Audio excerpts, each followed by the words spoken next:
¿Alguna vez te preguntaste por qué los seres humanos construimos ciudades, economías, hospitales, universidades, y los chimpancés no? No es porque seamos más inteligentes en términos brutos. Los chimpancés resuelven puzzles, los cuervos usan herramientas, los delfines se comunican de formas que todavía no comprendemos del todo. La diferencia está en algo más sutil, más profundo, más humano. Y Adam Smith, en 1776, la identificó con una claridad que sigue siendo absolutamente vigente hoy. Bienvenido a este análisis del capítulo 2 de La riqueza de las naciones. El capítulo se llama Del principio que da lugar a la división del trabajo. En el capítulo anterior, Smith nos explicó qué es la división del trabajo y por qué nos hace más productivos. Ahora viene la pregunta más importante. ¿De dónde viene? ¿Por qué existe? ¿Quién la inventó? La respuesta te va a sorprender. No viene de la inteligencia. No viene de ningún plan de gobierno. No viene de ningún decreto ni de ninguna ley. Viene de algo mucho más básico, mucho más instintivo.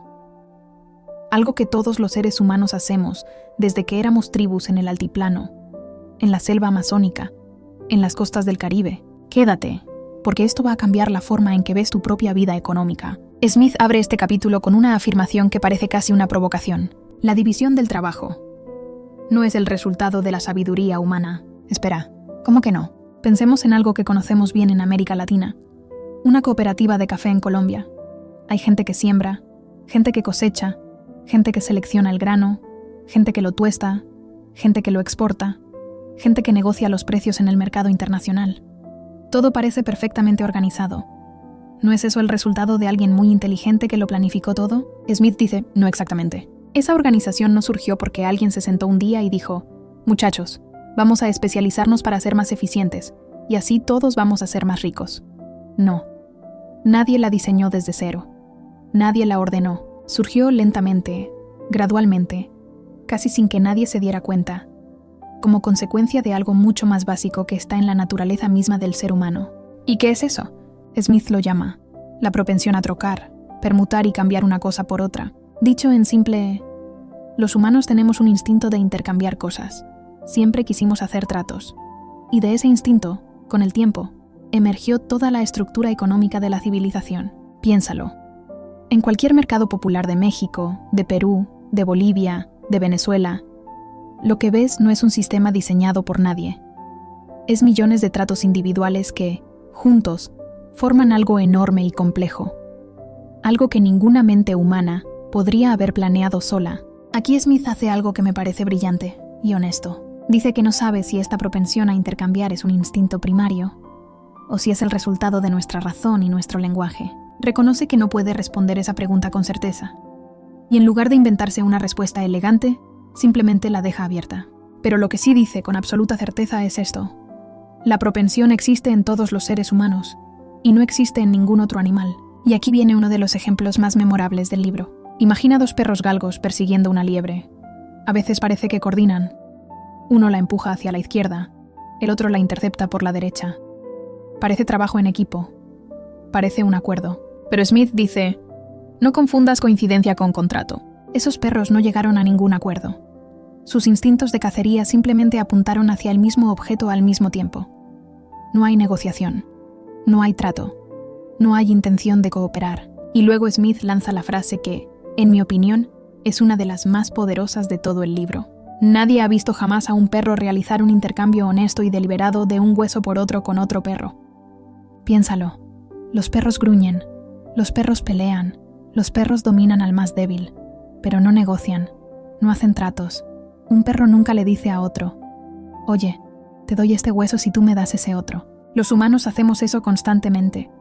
Desde los mercados financieros de Sao Paulo hasta la señora que vende en el mercado de La Paz y acepta darte un poco más de papa si le compras también la cebolla. Ese instinto de hacer tratos. Ahora Smith hace un contraste que parece simple, pero tiene implicaciones enormes. La mayoría de los animales, cuando llegan a la edad adulta, son completamente independientes. Un jaguar adulto no necesita de otro jaguar para cazar. Un cóndor no necesita de otro cóndor para volar. Cuando maduran, se valen por sí mismos. El ser humano, en cambio, es casi permanentemente dependiente de los demás. Piénsalo con un ejemplo latinoamericano bien concreto. En Bogotá, un obrero de construcción se levanta a las 5 de la mañana. Toma el bus. Compra un tinto en la esquina. Se pone el casco que fabricaron en una fábrica. Usa herramientas que hizo otro trabajador. Construye un edificio diseñado por un arquitecto, siguiendo normas aprobadas por ingenieros, en un terreno que midió un topógrafo, con materiales que extrajeron mineros en otro departamento, transportados por camioneros que viajaron toda la noche. Para que ese obrero pueda trabajar, intervinieron cientos de personas que él nunca conocerá. Eso es la dependencia humana. Somos la especie más interdependiente del planeta. Y eso significa que necesitamos un mecanismo para conseguir la cooperación de todos esos desconocidos. ¿Cuáles son las opciones? Smith identifica dos. La primera, apelar a la bondad de los demás. Rogarles. Depender de su generosidad. Confiar en que alguien te ayude porque es buena persona. La segunda, ofrecerles algo a cambio. Hacer que ayudarte sea conveniente también para ellos. Alinear tu interés con el de ellos a través de un trato. Y Smith es muy claro al respecto. En una sociedad donde necesitas la cooperación de cientos, de miles, de personas, no puedes depender de la benevolencia de todos. No tienes suficiente tiempo ni carisma para ganarte la amistad de tanta gente. La solución es el intercambio, el trato, el negocio. Y entonces llega la frase más famosa de este capítulo, quizás de todo el libro. No es la benevolencia del carnicero, el cervecero o el panadero lo que nos procura nuestra cena, sino el cuidado que ponen ellos en su propio beneficio. Detengámonos aquí, porque esta idea merece toda nuestra atención. El carnicero no te vende carne porque te ama. La señora de la tortillería no hace tortillas porque le importe tu nutrición. El taxista no te lleva a tu destino porque sea tu amigo. Lo hacen porque necesitan dinero, para pagar el arriendo, para comprar la medicina de sus hijos, para poner gas en la estufa. Su motivación es el interés propio. Y sin embargo, gracias a eso, tú tienes cena. Esto suena frío, ¿verdad? Casi cínico. Pero Smith no lo dice como una crítica moral. No está diciendo que los seres humanos sean egoístas y punto. Lo dice como una observación de cómo funciona el mundo real. Y en realidad, es una observación profundamente optimista. ¿Por qué? Porque significa que no necesitamos que todos sean santos para que la sociedad funcione. No necesitamos personas perfectas. No necesitamos un gobierno que lo controle todo, ni un plan central que coordine cada intercambio. El sistema puede funcionar con personas normales, imperfectas, que simplemente buscan mejorar su propia situación. Pensemos en algo que todos en América Latina conocemos bien. El vendedor ambulante. En Ciudad de México, en Lima, en Caracas, en Santiago, hay millones de vendedores ambulantes. ¿Por qué salen a la calle cada día con su mercancía? No porque amen a sus clientes, no porque sientan un llamado heroico de servir a la sociedad. Salen porque necesitan comer, porque tienen familia que mantener, porque quieren salir adelante. Y sin embargo, gracias a ellos, miles de personas tienen acceso a comida, a ropa, a herramientas, a productos que de otra forma serían más difíciles de conseguir. Su interés personal produce un beneficio colectivo. Nadie lo planeó, nadie lo ordenó, simplemente sucede. Eso es lo que Smith está describiendo. Ahora Smith conecta todo esto con el origen de la especialización, y aquí el razonamiento se vuelve todavía más interesante. ¿Cómo surgió la división del trabajo? ¿Cómo llegamos a un mundo donde hay médicos, ingenieros, agricultores, contadores, programadores? No porque un rey sabio dijera, tú haz esto y tú haz aquello.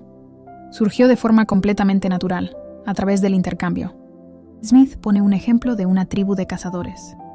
Pero yo lo voy a adaptar a algo que nos queda más cerca. Imagina una comunidad campesina en los Andes bolivianos, hace 200 años. Todos hacen más o menos lo mismo. Siembran, cosechan, cuidan animales, construyen sus casas. Pero hay un hombre en esa comunidad que tiene una habilidad especial para hacer herramientas. Sus azadones son más resistentes, sus hoces cortan mejor, sus cuchillos duran más. Al principio las hace para su propio uso, pero sus vecinos lo notan y le dicen, «Oye, hazme una a mí también, yo te doy parte de mi cosecha». El hombre acepta el trato y empieza a notar algo interesante. Intercambiando herramientas, obtiene más comida que si la sembrara él mismo. Es más eficiente hacer lo que sabe hacer bien y cambiar el excedente que intentar hacer todo mediocre. Resultado: deja de sembrar y se convierte en herrero a tiempo completo. Otro comunario es bueno construyendo paredes de adobe. Sus vecinos le piden ayuda, le pagan con papa y maíz. Con el tiempo descubre que dedicarse solo a eso le conviene más que repartir su tiempo en 1000 cosas. Se convierte en albañil. ¿Alguien los obligó? No. ¿Alguien lo planificó desde un ministerio? No. Cada uno siguió su propio interés. Y el resultado fue una comunidad más especializada, más productiva, más capaz de enfrentar sus necesidades. Y esto es absolutamente crucial, porque Smith hace aquí una observación que cambia completamente cómo entendemos el talento. ¿Los grandes especialistas nacen con talentos únicos o los desarrollan? Esta es quizás la idea más filosófica del capítulo. Y Smith la lanza casi de paso, pero tiene implicaciones enormes para cómo pensamos la educación, la economía y la desigualdad en América Latina. Estamos acostumbrados a pensar que hay personas que nacen para ser doctores y otras que nacen para cargar costales, que los talentos son innatos, naturales, fijos desde el principio. Smith dice, espera, no tan rápido. La diferencia entre un filósofo y un mozo de cuerda no es principalmente de naturaleza, es de hábito, costumbre y educación. Cuando ambos llegaron al mundo, y durante los primeros años de vida, probablemente se parecían mucho. Ni sus propios padres podían notar una diferencia notable, pero llegó el momento en que uno tuvo acceso a la escuela, y el otro fue mandado a trabajar desde los 12 años. Uno desarrolló su capacidad de abstracción, de análisis, de razonamiento. El otro desarrolló su fuerza física, su resistencia, su conocimiento práctico del trabajo duro. Y con el tiempo la diferencia se volvió tan enorme que el filósofo ya ni reconoce la semejanza entre ambos. ¿Qué nos dice esto para América Latina hoy? Nos dice que cuando millones de niños en la región no tienen acceso a educación de calidad, no es que no sirvan para estudiar, es que el sistema no les dio la oportunidad de desarrollar esos talentos. Smith lo estaba diciendo hace casi 250 años. El talento no es un don que se reparte al nacer. Es el resultado de la especialización, que solo es posible gracias al intercambio. Y hay algo más que Smith señala con una imagen que me parece bellísima. En el reino animal, las diferencias de talento entre individuos existen, pero son inútiles para el grupo. Un mastín es más fuerte que un galgo. Un galgo es más veloz. Un perro de aguas es más astuto. Pero la fuerza del mastín no le sirve de nada al galgo. La velocidad del galgo no ayuda al perro de aguas.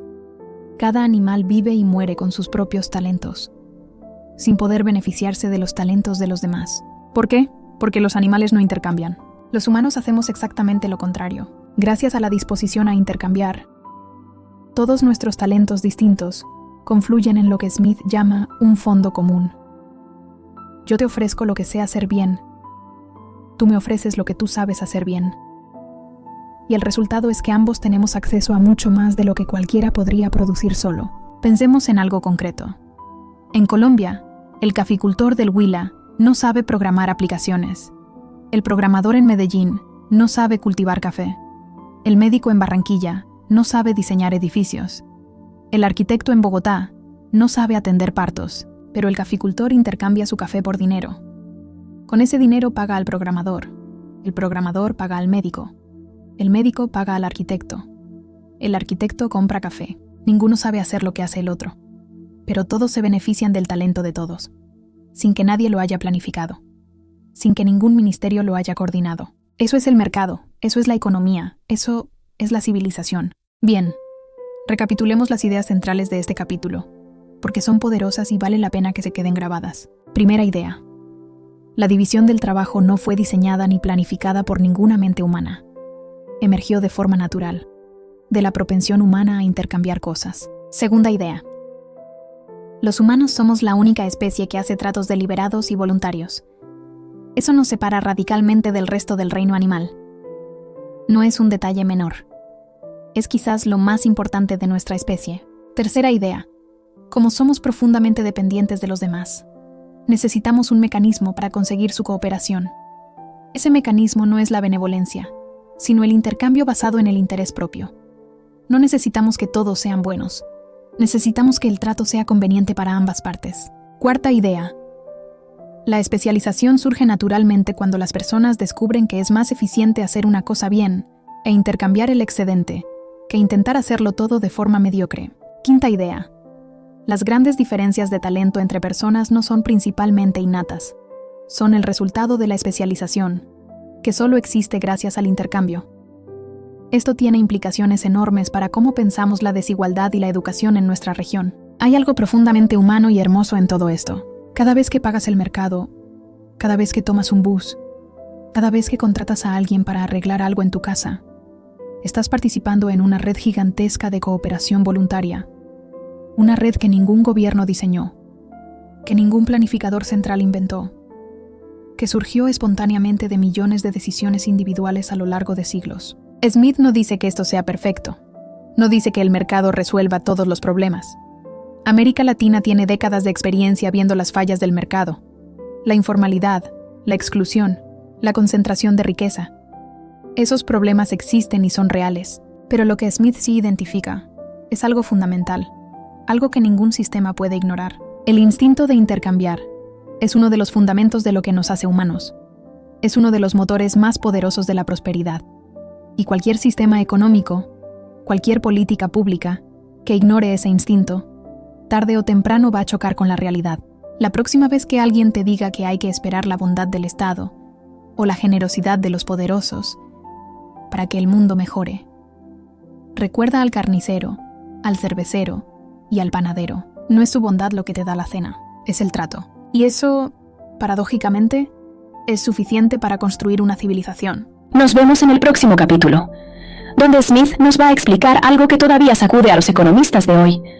La división del trabajo tiene un límite natural, y ese límite lo determina algo que tú y yo usamos todos los días sin pensarlo demasiado. Hasta la próxima.